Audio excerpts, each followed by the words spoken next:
Hello, everyone. My name is Christopher Franz. I'm the founder of Country Community Honor, and I am here with Jessica Forgy. She is running for Congress. Please tell us about yourself, Jessica.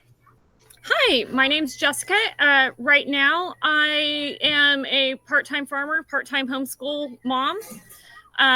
But I come from public health. I used to work for the Brazoria County Health Department until the cost of childcare was more than the number of children I had. And I don't know if people know this, but county health departments don't have the best of pay. The goal is to return to there and then work my way up, even through the local CDC office in Houston.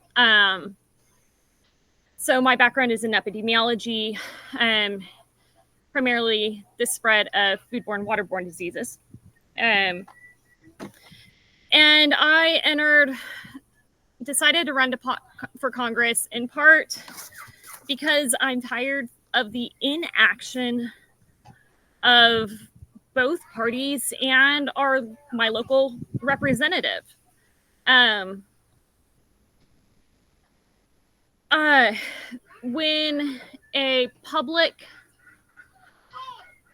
this administration started, they put a hold on public federal offices making statements to the public. This specifically affected public health, which I stay abreast of and I keep my credentials up. This affected notifying with foodborne recalls. So I get weekly emails saying, hey, there's been a recall on this.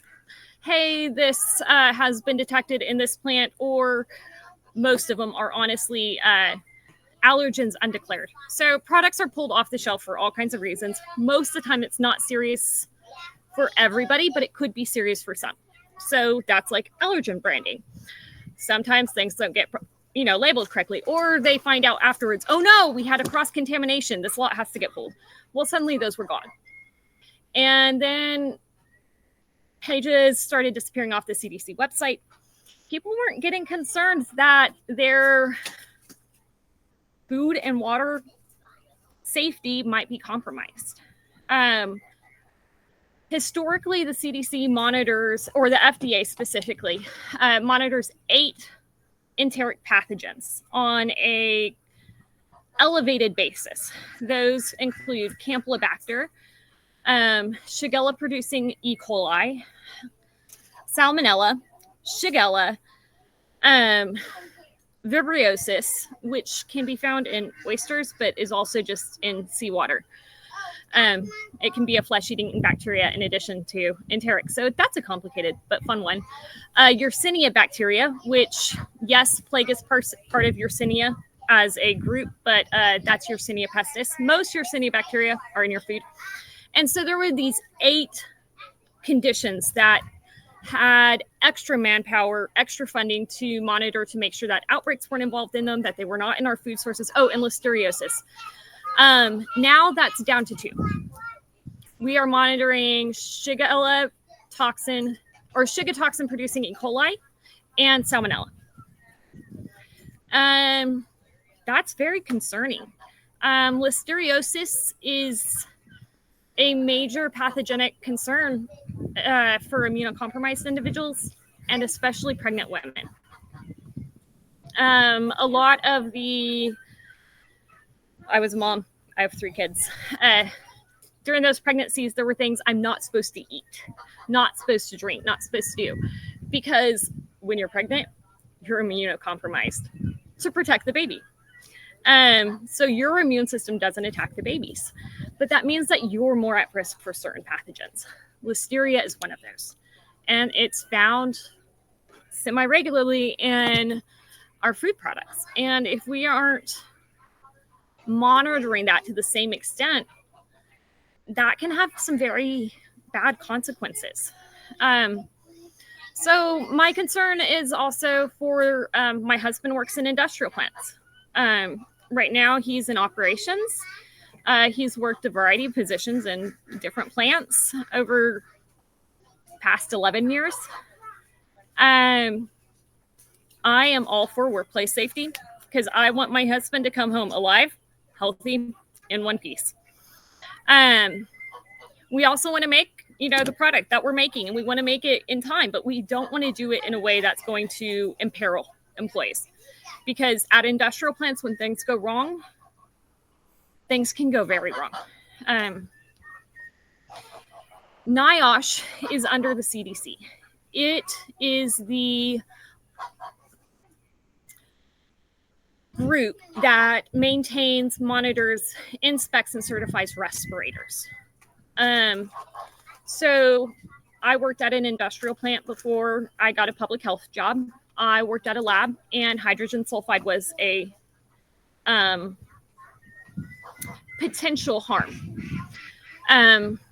My husband's current plant utilizes cyanide in their manufacturing processes. I wore a monitor, he wore a monitor, they beep at certain levels. You know where your escape respirator is. It is on your person if you are in a risk area. There are protocols.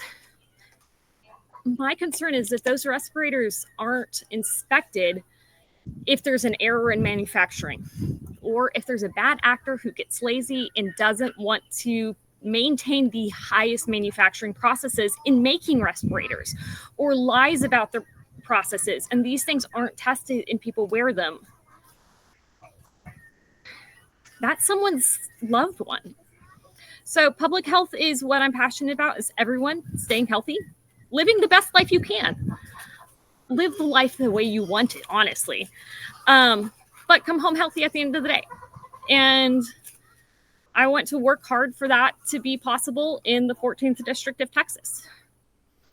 Sorry, I was going to say, one of the things that you said that I just wanted to focus on, which, many is different from many politicians, is said you want to come back to healthcare. Like, you don't want to be a politician. You're running for Congress, and then you want to actually leave Congress, whereas most of these people stay in for life. One of my legislative priorities, ironically, would be term limits. I want to limit myself legally as well as personally. No, I enjoy working in public health. It's my passion. It's why I do what I do. But I want that same healthiness, that same safety to apply to everyone. But no, I do not want to stay in politics. I'm not going into politics because I like politics. I'm going into politics because I'm worried about people. So policy-wise, if you are elected, would your main focus be healthcare-related policies that you're trying to introduce? Some would be, because I have more background in that. However, I also grew up in the oil and gas industry. I am all for good energy growth, but also smart energy growth. Having gone to more drilling rigs than I, can actually count on one hand. We spent a lot of time in West Texas and East New Mexico. And while my dad primarily works in an office now, we did a fair amount of field work when I was younger, as he would go out, especially early in his career. And so I absolutely support the energy industry, but I also want it to be done in a way where I can breathe. So that is of concern. In certain areas have, and I will say that doesn't mean I'm not for importing oil.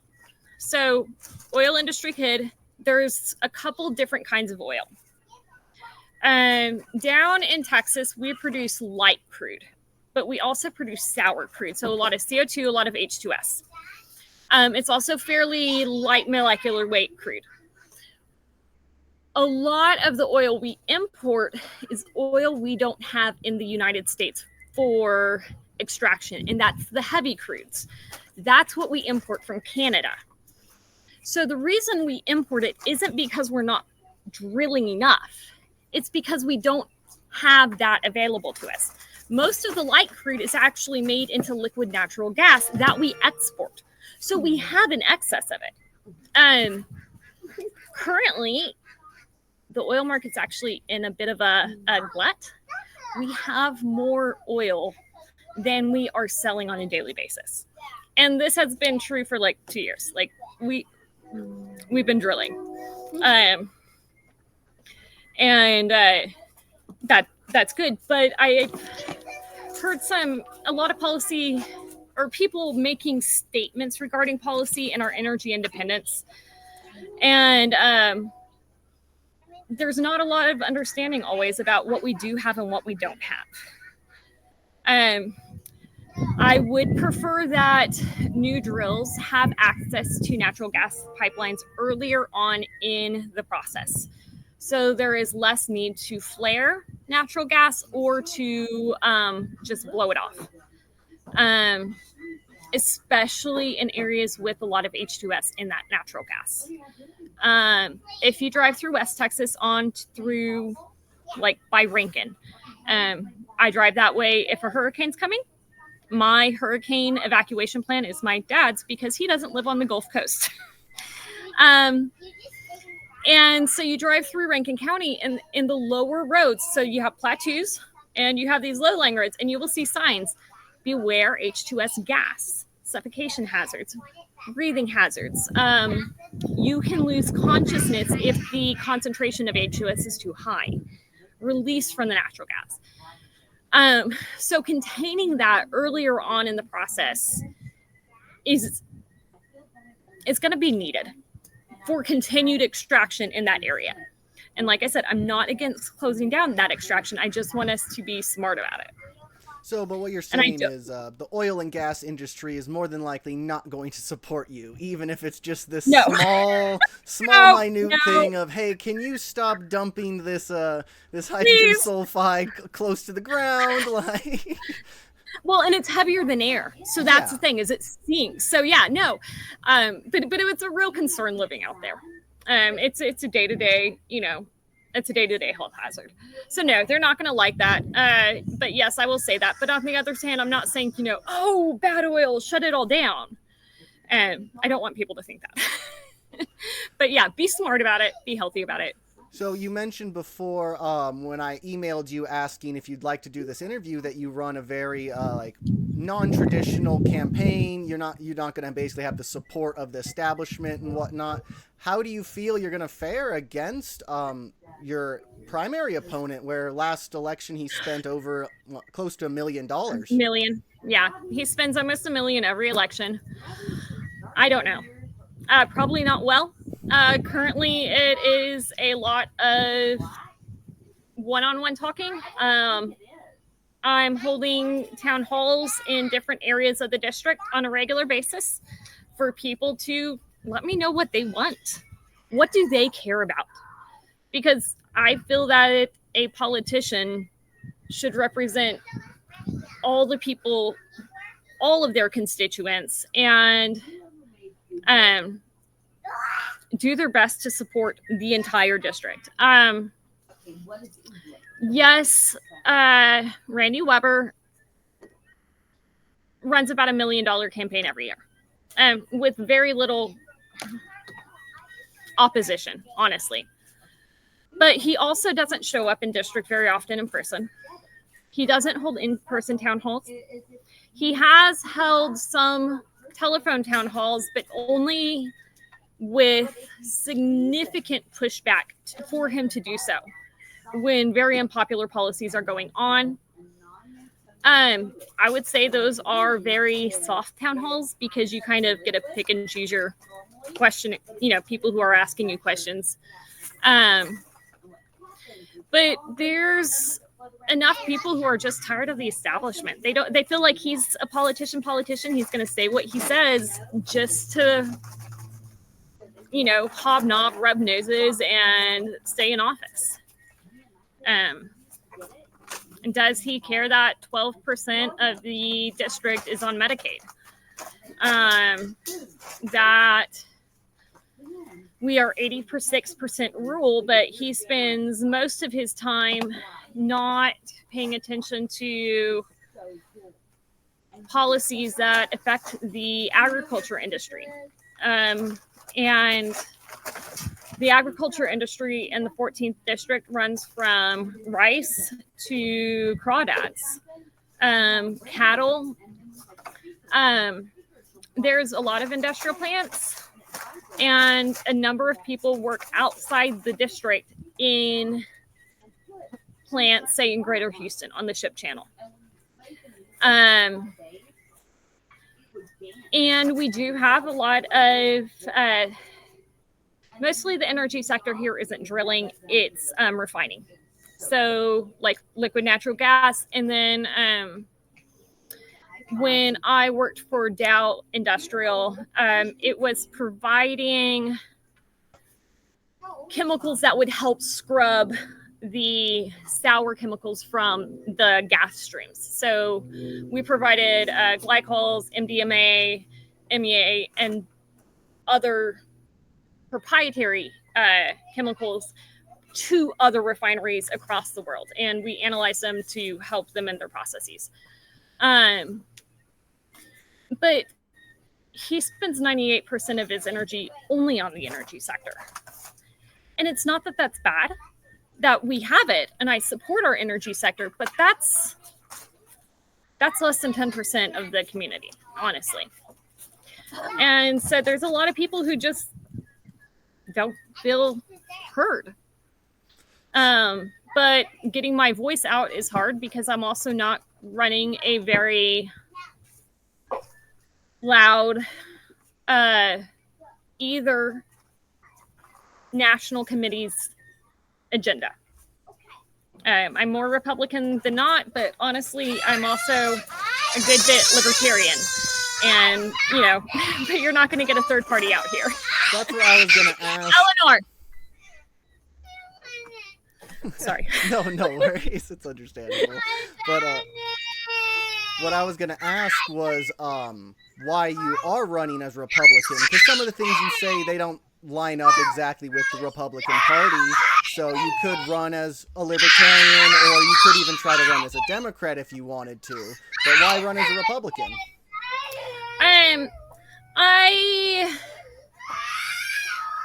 considered myself of the joining of the Republican Party back in high school and early college. I supported a lot of the traditional Republican agenda of free trade, of Eleanor.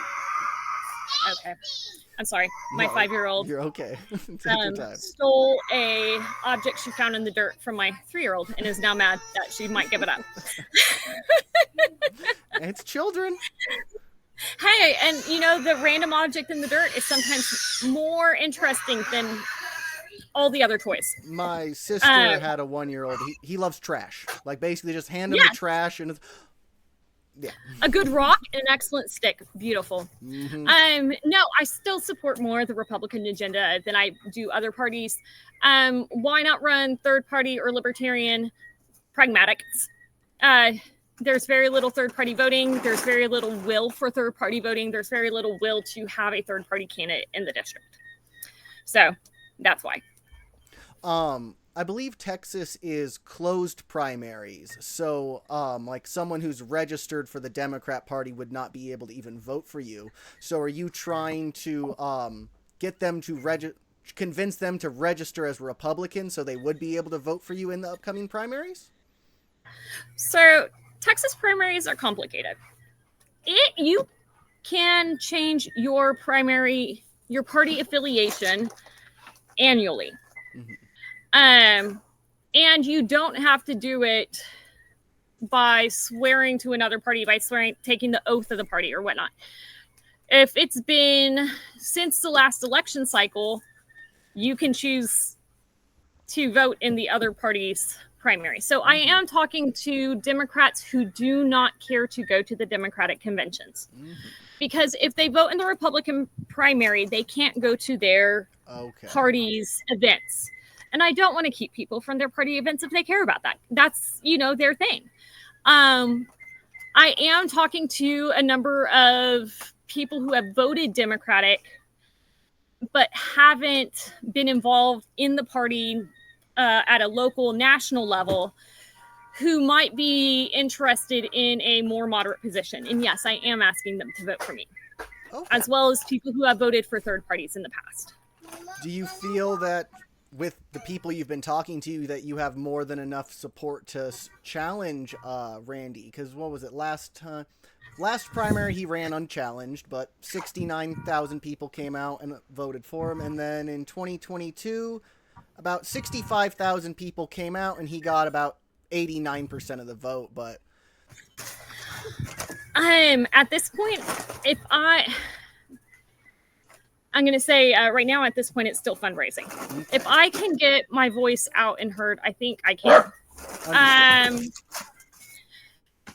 And this last month has been especially slow for family matters. I will say I support people getting the mental health support that they need. And that is very important. And that people not try to bury it or not seek help when they need it. I am autistic. My 3 children are all diagnosed as autistic. And recently, through external stressors, my husband has started the diagnosis process to see what kind of not neurotypical he is. But that has taken more resources and time, but I would prefer to fully lose my candidacy, but keep my husband than not. But since things have stabilized, I'm now able to have a little bit more free time. And so I've been hopefully writing up some letters about recent events.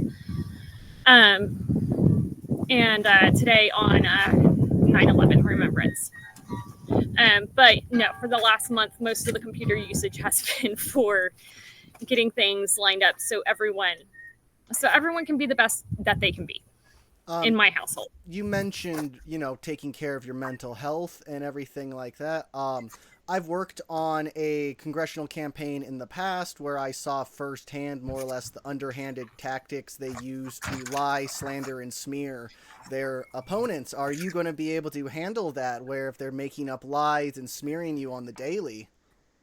Do it. You're prepared? At this point, I have given up caring what people think about me. If they feel so threatened that they feel like they have to lie or slander, okay, that does not make me less. Part of that is growing up highly bullied from 4th grade through graduating high school. But because of those experiences, people can say what they want about me, and that's okay, because it doesn't change me, but it reflects on them. I've been engaged in advocacy for autistic individuals to have the supports we need in society to operate in society. And people will make very poor assumptions about myself, my children, and other autistics in general at whatever verbal, behavioral, and so forth level they're at that time. And those don't hurt me because I understand they're made from a place of ignorance, anger, or fear. And that's okay. And it's okay for people to be afraid of what they don't know. In advocacy, my goal is to help people to be less afraid. And to see that all people have value at whatever functioning level they are at. So no, people can lie, people can shame and say bad words, and I'm sorry, I'm a grown-up now. Well, thank you so much for taking the time to talk to me. This was just meant to be a quick conversation, get your message out, let more people hear about you, know that, hey, there's other people running for Congress. You don't have to elect the incumbent. Is there anything specific you'd like to say? Yeah, I would just remind people that Randy Weber has not spent as much time in the district. I know I've tried to make appointments with his office just to try to, have any availability, and there is none. And that was part of what made me run too. As a candidate, I hope to be available and hear you. In light of the shooting, I don't care if we disagree on everything. Your voice matters. You matter. And no one should have to fear because of that. And I'm willing to listen, even if we agree on nothing. And I'm willing to care about you as a person. So thank you. Do you have a website, social media you'd like to shout out for people where they can find you? Yes, my website is jessicaforgy.com. Okay. So nice and simple. Any social media platform where you're on consistently? I am on Facebook. And no, I don't have that immediately, but I can. Okay. It is available from my website. Okay. But, well, I don't remember all the numbers that they put to get to that directly. No worries, no worries. But thank you again for taking the time to speak with me today. And thank you for anybody who decided to listen today. Have a great day, everybody. You too.